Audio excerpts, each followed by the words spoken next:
তুমুল বৃষ্টি ও সঙ্গে কালবৈশাখীর কালবৈশাখী ঝড়। ভোটের দ্বিতীয় পর্বে আবহাওয়া ওয়েদার পাল্টে গেছে।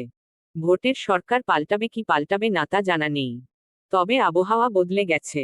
আর হাওয়া অফিস বলছে বাড়াবাড়ি গরমের আশঙ্কা আপাতত নেই, তবে আজও বিক্ষিপ্ত ঝড়বৃষ্টির পূর্বাভাস থাকছে বেশ কিছু জেলায়। সঙ্গে ভারী থেকে অতি ভারী বৃষ্টির সতর্ক থাকছে। ভারী বৃষ্টির সতর্ক থাকবে পশ্চিম মেদিনীপুর এবং দক্ষিণ 24 পরগনা জেলায়। কালবৈশাখীর সতর্ক 50 থেকে 60 কিলোমিটার গতিবেগে দমকা ঝড়ো হওয়ার সঙ্গে বজ্রবিদ্যুৎ সহ বৃষ্টির সম্ভাবনা।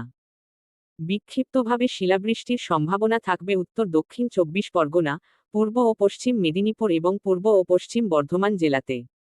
দক্ষিণবঙ্গের বাকি জেলাতে 40 থেকে 50 কিলোমিটার গতিবেগে দমকা বাতাসের সঙ্গে বজ্রবিদ্যুৎ সহ বৃষ্টি। কিন্তু ঝড় বৃষ্টির সম্ভাবনা থাকবে দক্ষিণবঙ্গের প্রায় সব জেলাতে।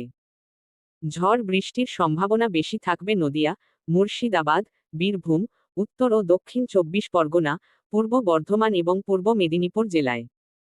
বজ্রবিদ্যুৎ সহ বৃষ্টির সঙ্গে দমকা ঝড়ো বাতাস 30 থেকে 50 কিলোমিটার গতিবেগে বইতে পারে বলে অনুমান আবহাওয়াবিদদের। বৃষ্টির পরিমাণ বাড়বে। ভারী থেকে অতি ভারী বৃষ্টি অর্থাৎ 200 মিলিমিটার পর্যন্ত বৃষ্টি হতে পারে আলিপুরদুয়ার এবং জলপাইগুড়ি জেলায়। ভারী বৃষ্টি অর্থাৎ 70 থেকে 110 মিলিমিটার পর্যন্ত বৃষ্টি হতে পারে দার্জিলিং, কালিম্পং এবং কোচবিহারে।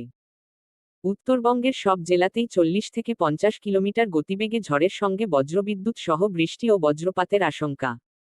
শুক্র এবং শনিবারেও ভারী বৃষ্টির আশঙ্কা থাকবে উপরের 5 জেলায় দার্জিলিং, কালিম্পং, আলিপুরদুয়ার, কোচবিহার, জলপাইগুড়িতে। সব জেলাতেই বজ্রবিদ্যুৎ সহ বৃষ্টির সঙ্গে 30 থেকে 50 কিলোমিটার গতিবেগে দমকা ঝড়ো বাতাস বইতে পারে।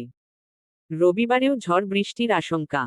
30 থেকে 40 কিলোমিটার গতিবেগে দমকা ঝড়ের সঙ্গে বজ্রবিদ্যুৎ সহ বৃষ্টি বিক্ষিপ্তভাবে সব জেলার 2-1 জায়গায়। সকাল থেকে মেঘলা আকাশ, কখনো আংশিক মেঘলা আকাশ। মেঘলা আকাশ ও দমকা বাতাসের কারণে অস্বস্তি কমবে।